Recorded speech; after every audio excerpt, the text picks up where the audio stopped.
Welcome back to the Global Business Report on Arise News. It's Friday. Who's going to the movies this weekend? Well, lots to discuss this week. The big news, of course, King of Boys is released on Netflix today. It was initially supposed to be a theatrical release. Now, Arise TV's Sheiton Atigari had a sit-down with the director of the film, Kemi Adegbita. We, of course, wanted to get the perspective from the theatrical side of things, as well as discuss other new releases this weekend. So joining us is Okwe Ajayi, Executive Director of Genesis Cinemas. Okwe, good morning to you. Thank you so much for joining us.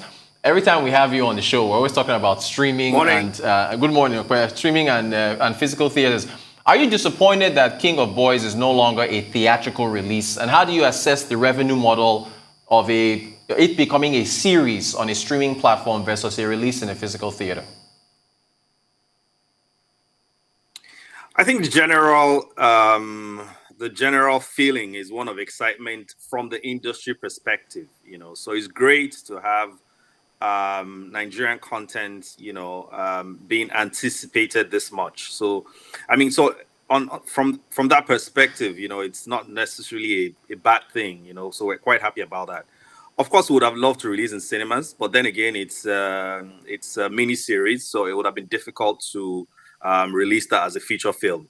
But I think generally we're happy that people are excited about Nigerian content, and I think that it's only a good sign for what's to come. All right, great stuff. Now, so I want to move to another movie, The Protégé. King of Boys is a female director. The King of Boys protagonist is a woman. The Protégé playing in theaters now, I think it's Maggie Q, Samuel L. Jackson, Michael Keaton. What are your box office expectations for female-driven action movies? I don't think there's any difference. I think these days, the whether it's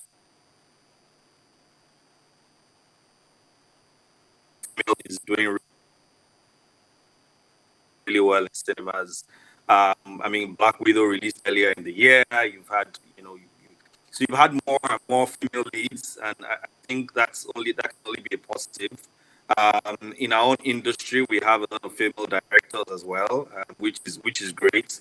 I think at the end of the day, the important thing is that the content is great and the cost. For us, it's definitely welcome, and it's something that we continue to look forward to have more female directors and more female leads.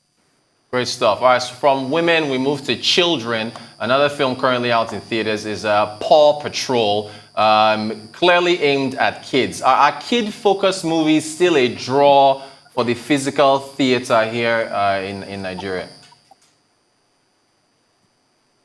They definitely are. But the thing with children's movies is that it's either a hit or it's not. There's no middle ground, unfortunately.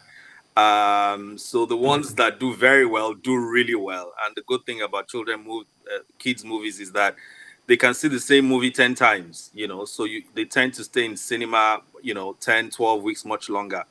But when it's content that they don't really like, it doesn't catch on, it just doesn't catch on. That's the downside of it. But it still remains a draw, definitely. Just to follow up, do children's, still on Paw Patrol, do children's movies work, I guess, better during the holidays when they're out of school? I mean, how is that? I don't even know if you control that or based on the release schedule, but do they work better when they're when the kids are on holidays? Definitely. That's usually even what the studios targets. So the target is always for the holiday seasons, Easter, Christmas, long holiday, because that's when the kids are on holiday, and that's when there's patronage, and so yeah, definitely always does better. And the bigger children films usually come out during those periods.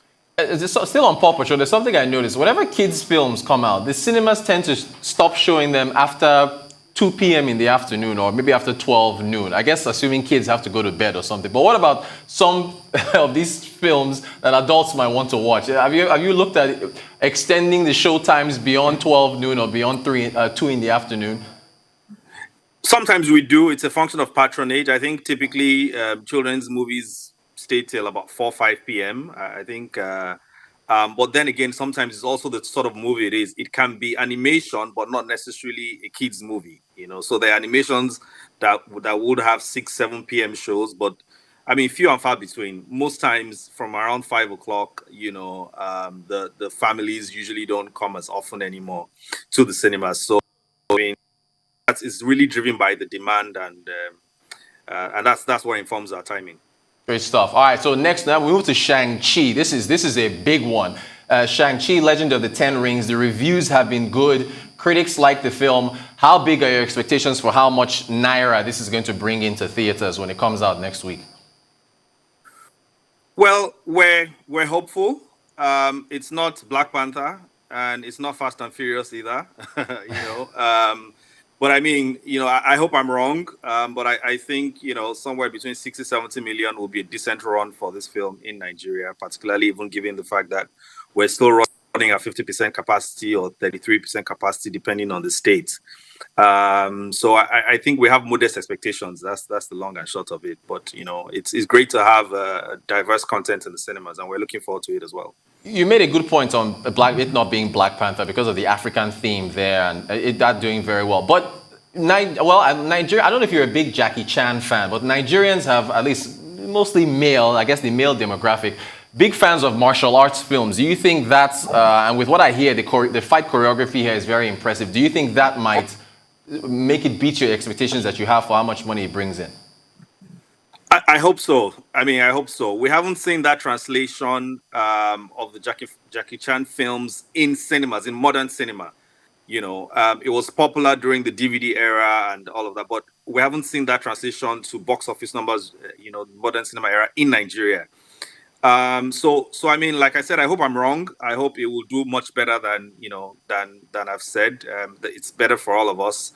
But I mean, I haven't seen the film, so I don't know. I mean, if it might surprise us like Crazy Rich Asians did a couple of years back. I mean, that was out of nowhere. That was huge. Crazy Rich Asians was huge. Yeah. Yeah. So hopefully it might be something like that. But we're not expecting a Black Panther sort of numbers. All right, good. Now let's get to Nollywood. We had Jim Ike on Arise TV. I think last week he spoke to Kachi Ofia on Arise 360. Just to talk Nollywood, what are your expectations for his new film, Bad Comments, which I think it comes out today? It does come out today. It's a great film. From what I've heard, I haven't seen it. It's great to have Jim Ike back on the big screen. It's always good to have him on the big screen.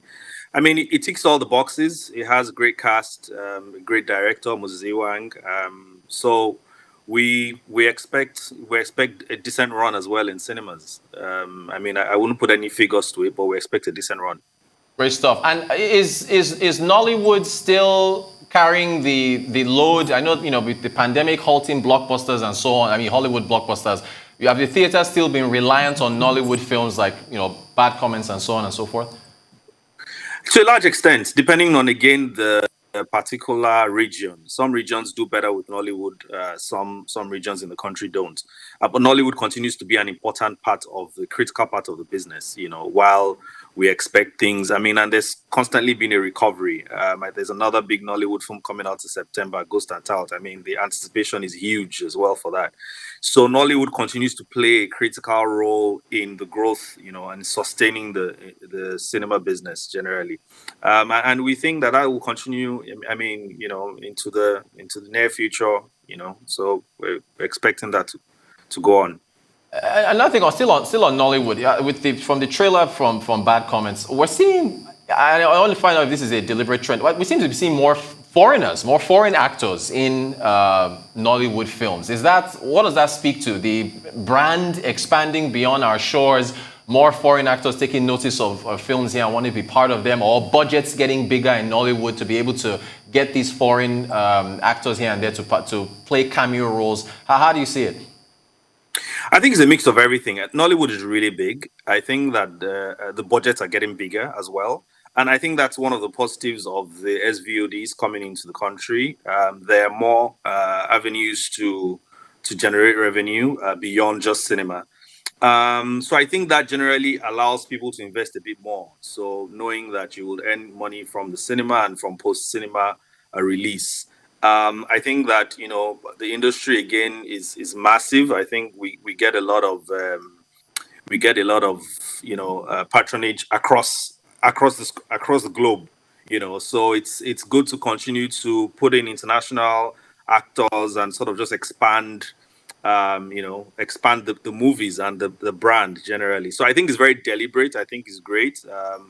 I mean, I think that a film like Bad Comments will we'll see the impact of such, deliberateness, and we expect, very good results. I'm sure the producers will be happy. All right, we'll see how that performs. Again, Bad Comments is out today. All right, so back to Hollywood now. Trailer for the next Spider-Man, No Way Home, was released, I think, earlier this week. Now, that's a December release. Looking at the rest of the year, are there enough, I guess, Hollywood blockbusters mixed in with Nollywood releases to make 2021 profitable for you? I know you talked about a 50% capacity earlier because of COVID, but how do you see your expectations for Spider-Man and what the rest of the year looks like? I think the last quarter is massive. Even starting from September, but I think going into the last quarter, I think is massive. The lineup is massive, with a lot of strong Hollywood movies: 007, Kingsman, Spider-Man, like you mentioned, and a strong lineup of Nollywood titles as well. So potentially, we're on to a very strong end of the year, and hopefully we build up from that going into 2022.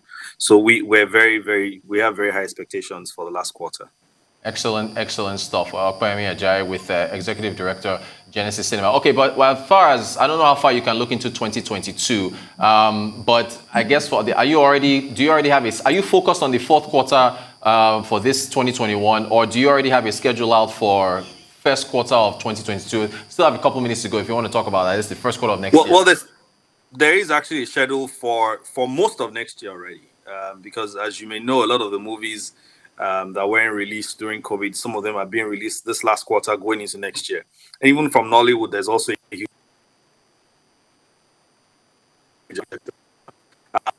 stop releasing directly to SVOD. So a lot of studios are now going in that direction. So the theatrical window is back. And what that means is that, that's obviously better for cinemas. So we're going to see basically, back to business as usual from this last quarter going into next year.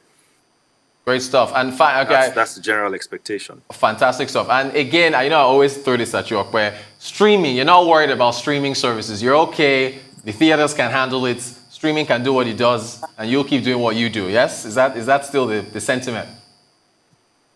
That remains our position. That's what it's been. That's what it is. I think that there's enough content to go around. I think that going to the cinema is a bit more of an experience than just watching content. Even though content is critical, is the major driver, but I think the entire experience is very difficult to replicate that experience in any other streaming platform or any other platform for that matter. So yeah, we remain very positive about the future of cinema.